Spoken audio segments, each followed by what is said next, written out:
हा बोल की. अहो तो तुमचा मित्र राम, त्याची आई दवाखान्यात होती. हा मग. तुम्ही त्याला 1,00,000 रुपये दिलते, त्याने वापस दिले का हो? नाही का रुपाली अजून? आयो, त्याने अजून नाही दिले होय पैसे? अहो वर्ष दीड वर्ष झाले की, जे अजून दिले का कसे दिले?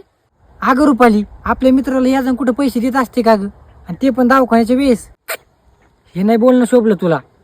अहो तुम्ही याजारीच पैसे द्यायला पाहिजे असते.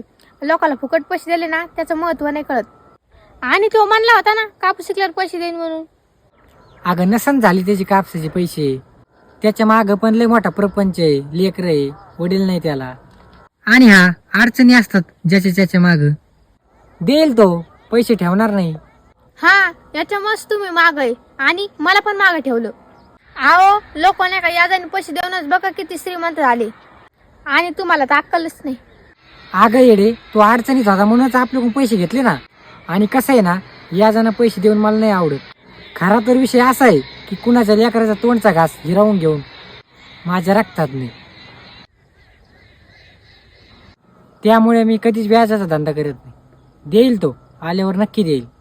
आणि हा अजून पण 2-3 जणांचा पैसा आहे त्याच्याकडे, पण तो कुणाचा ठेवणार नाही, देणार तो.